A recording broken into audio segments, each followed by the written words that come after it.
Noble ones, welcome back to the podcast. I'm so excited today to talk to you about something that I feel can really help you on your emotional awareness journey. And the reason being is because, well, I created it. It's something that I've been working on over the last few years. And I wanted to talk about it today because the timing is perfect for, well, yesterday was World Mental Health Day, which is amazing. Everybody kind of in support of the different things that we can all do as a collective to work on the mental health crisis that's going on globally. And also because it aligns with a new group coaching course that I'm launching on October 22nd. So I'll tell you all about that at the end of the podcast. But first, I just want to welcome you back if you are listening and you've been following along on the journey. And if you're here for the first time, thank you so much for just being here and being open to different thoughts and concepts that have to do with our emotions. And when we become more aware of kind of our thoughts, our feelings, our beliefs, then we can really connect better to ourselves and navigate life's experiences a little bit easier. So what I want to talk about today is the Noble One method. And this is something that I created because as I was coaching people individually, I realized, I'm not a life coach in the sense of, how to, although I can motivate you towards your goals and things like that. This is really about my job is to guide you back to yourself, to where you kind of disconnected from who you are. And a lot of that starts with our emotions. So I shared my story, which if you haven't heard it, you can go back. I want to say it's one of the first episodes that I did, that just kind of talked about how I created Noble One.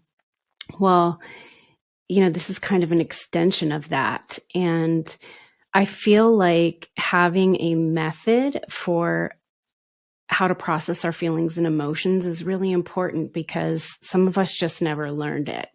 So that was the case with me, in my life. I'll just give you the shortened version. It fell apart in, I want to say 2017. And I was just literally left in this pile of my nervous system just shut down and just wondering what the hell just happened to my entire life. Every direction that I thought I was going in was pretty much pulled out from under me.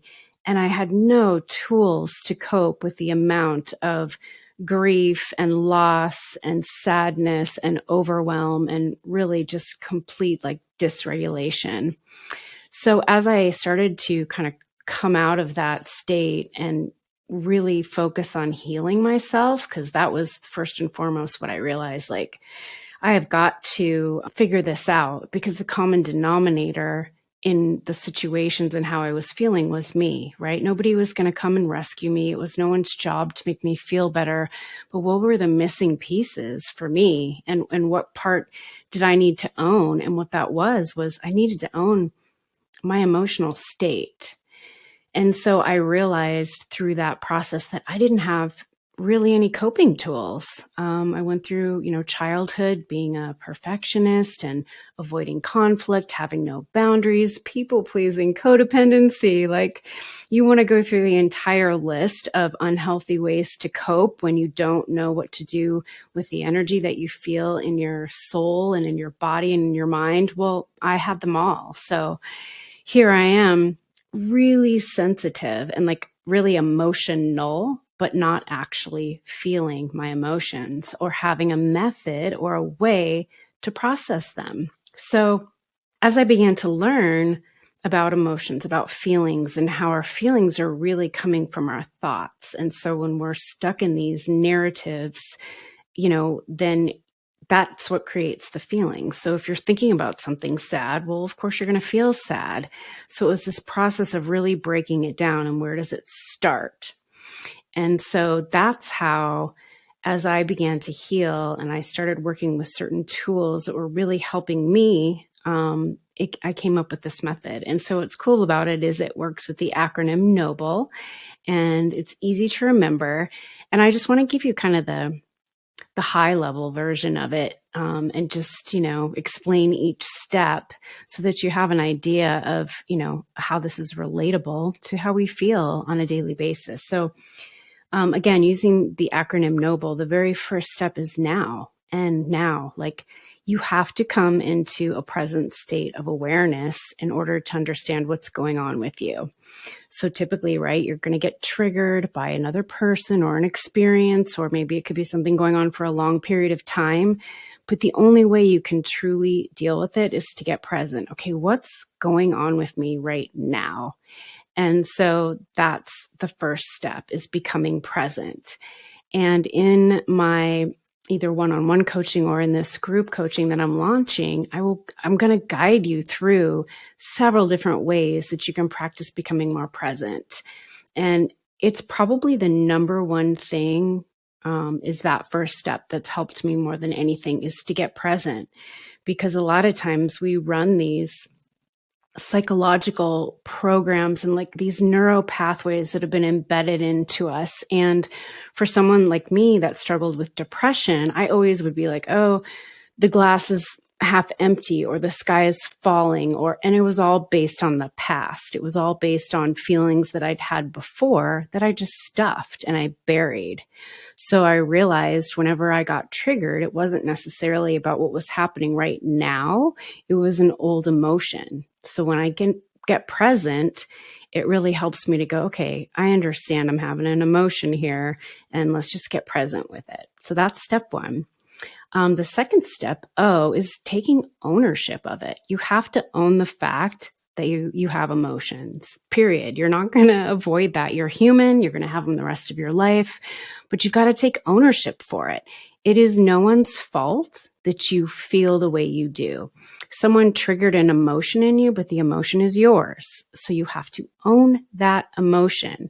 And then you have to observe where it is in your body. Where are you feeling that feeling of, and this is really interesting too. A lot of times people will, they can't name their feeling. It just happens in their body. Like all of a sudden you get nauseated, or you get a headache, or you start sweating. Well, those body sensations are actually coming from feelings. So you have to be able to own that you're having a feeling and observe what it is and where it's coming from in your body. Okay. And then the third step, B, is about your behavior. So I'm having this emotion and I'm noticing it, I'm present with it, but how's it making me behave? And that's really about like your belief systems, how you're supposed to respond to things, or how you've been reacting to things. It's a whole cycle: thoughts, feelings, beliefs, behaviors, thoughts, feelings, beliefs, behaviors. So you are literally behaving in a certain way based on the belief system that you've been running for a long time. So start to really question, where did those beliefs come from? Do you want to hold on to them? Or are they still serving you? Or can we actually come up with ways to reframe those? And then, you either annihilate them, get rid of them altogether, or you come up with a new belief system that feels better within you for where you are now. Because a lot of the belief systems that we've carried throughout our lives, they're not even from us. We got them from parents. We got them from the school systems. We got them from our peers. We got them from society. Social media. Like, there's a million different ways where you can establish belief systems and develop behaviors. So we really can dig into questioning those. And then the fourth step, L, is let go. We've got to learn how to let go. And I think, there's a beautiful place for all these different things, whether it's therapy or coaching or different ways that you start out on your healing journey and you find like, oh, this really works for me. But I think that at some point you have to set the story down. You have to set the experience down, the what happened to you, the identifying or being attached to whatever that emotion is, and just accept that, wow, I'm having a really emotional experience. I understand where it's coming from, and, but I'm ready to let it go. I see this a lot in coaching people, even talking with friends, it's like we have these real definitions of ourselves, like, oh, well, I can't do that because, it bothers my anxiety, or, well, I deal with depression. So it's this or it's that, or I have social anxiety. So it's really hard for me to go to, social settings. Those are all these belief systems or these identities that we've attached to. And so we have an option and a choice to let them go. So letting go, it's difficult. It really is. And I'm going to share actually on another podcast about a psychedelic experience that I had, where the whole message in it was I realized how actually restricted I was, and, holding on to control in certain areas of my life. So anyway, letting go, it's a big part of it. And then the final step in the Noble One method is elevating. And elevation is coming back to not only neutral, so you're balanced emotionally, but in order to elevate your consciousness, you have to let go of restricting emotions, meaning thoughts, feelings, beliefs, and behaviors.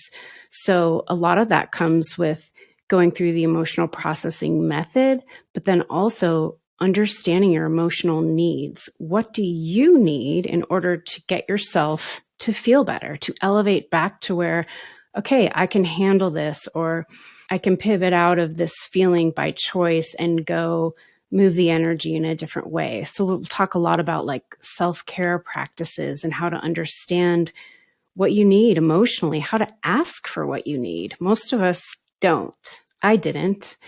And, when somebody asks me like, hey, how can I help? Or, what do you need? The first feeling I have is I don't need anything. I don't need anyone's help. But, we're humans and we're meant to connect with others and to allow others to help us. And it's okay to be able to ask for what we need, but we've not been taught that. We've been taught to go out and take care of everybody else. And that way you'll be accepted. And, but what about you? So the last step is elevate. So this is just a really high level of this 5-step method. But within the method, there's tools and practices and ways that you can really onboard each one of these steps. And then what happens is a challenge comes at you, whether it's new, it could be old, it just got reactivated, and you can go through these steps and it becomes really, really natural to just sit down and connect with yourself. You go through the 5 steps and all of a sudden you're like, okay, wow, I'm really learning how to take control of my own emotional well-being. And your mental health, you guys, is so important. We just don't spend as much time focusing on our mental health as we do physical, right? And so when you think of a method, like the Noble One method, why do we have methods? Why do we put systems in place for anything? It's because we've never learned it, right? Like maybe it's something that we're not good at, something that, we've tried before, and emotions are a big one of those. Like, I don't want to feel it, so I'm going to stuff it and I'm going to avoid. But if there was an actual way that you could work through an emotional state, wouldn't you want to learn that? And also, we have systems in place and methods because they work. Somebody else has kind of paved the way. And that could even be like a business system process. So for example, I was trying to avoid marketing for the longest time because I'm a sales chick, right? Sales is easy for me. Like, put me in front of anybody and I'd love to talk to them and tell them about my brand or my product or what I do and why I do it. And I'm very passionate about that. But marketing is a whole other way, like getting to, connect to people that I actually could help. Like, how do I get to them? It's a different ball game. And there's a system, there really is, that works. And I didn't know that system. And because it was uncomfortable for me, I tried to avoid it. Well, now I'm embracing it and I'm learning and I'm understanding why it is so different than sales. But, somebody comes up with these things. So having methods and systems and tried and true practices in place is just a way to make it easier for you. And also, when you try something new and you try something different, it expands you. It's going to expand the way you look at things. The Noble One method it's a method to emotional freedom. It's a 5-step method to help you get present, connect to your emotions, process them, determine what you need, and move along. So essentially, you are processing your emotions in real time. Okay, you're never going to stuff that down again. And it also helps when you get triggered and an old emotion comes up, because that's just coming up to be seen and to be to let it go. So it works. And I've tried it, and I've worked with, clients one-on-one, but you have to be ready to do the work. It's the biggest thing. There is no escaping the emotional journey through life. And I feel like this is really just a preventative tool towards mental health struggles. Our society has gotten really, really good at diagnosis, counseling, therapy, pharmaceuticals, all the things to treat the condition. But getting to diagnosis is too late. If we will back up, swim back upstream, and go to prevention, this is where we land. It's emotional awareness. It's understanding that you are a human being and that emotions and feelings and thoughts are making up who you are. And they're also creating your entire reality. So if you're walking around and you're in fear and you want to make a change, or you are knowing that something's not right in your life, whether it's like a relationship or a job, something's just not feeding your soul anymore, but you don't have the skills or the tools to step into the fear and move out of it. That's what this will do for you. That's what this method is about. So let me tell you a little bit more about it. The group coaching program, the application is open now, and I'll put a link either below this video if you're watching this on YouTube, or in the podcast description. And all you're going to do is click on group coaching, the Noble One method. It's a 3-month program, and we'll meet once a week for probably 60 to 90 minutes.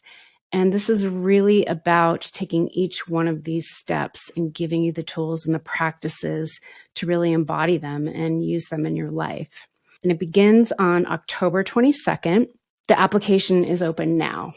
And I really, really want to determine, that it's a small group, so there is limited space.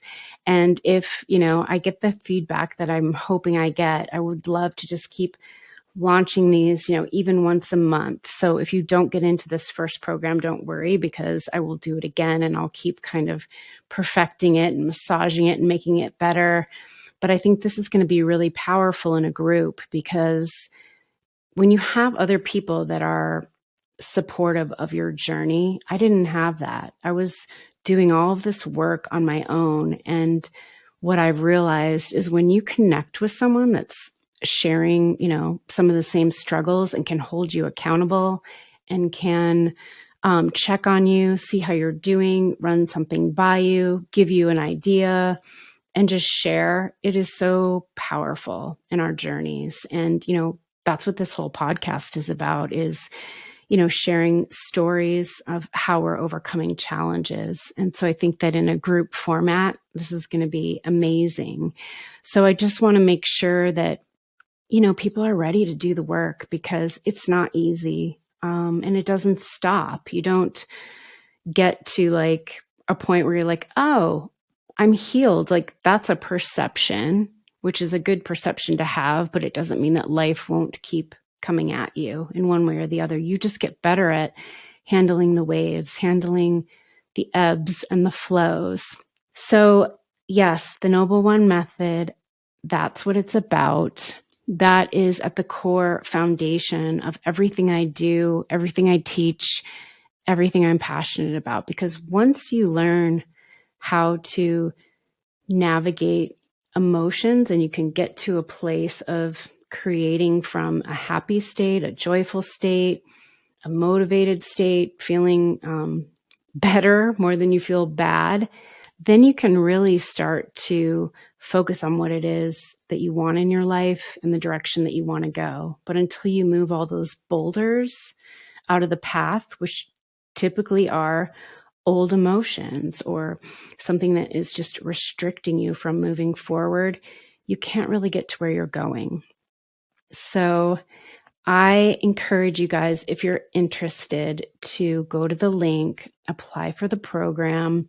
And if not, hopefully just introducing you at a high level to these 5 steps was helpful. And you can work on, becoming more present, owning and observing your feelings, and, questioning your behaviors and what are the belief systems that are attached to that, letting go, releasing the stories that you've been carrying around, heavy baggage of like, oh, I'm this and that. And then finally just elevating back to the highest version of yourself and who you really are. So until next week, noble ones, sending you so much love. Thank you for subscribing to the podcast. Share this with friends, family. Leave a comment if there's a topic that you'd like to hear about. And pretty soon I'm going to start bringing guests on, and we're going to dig into some other people's stories about their own emotional awareness journey. So until next time, much love.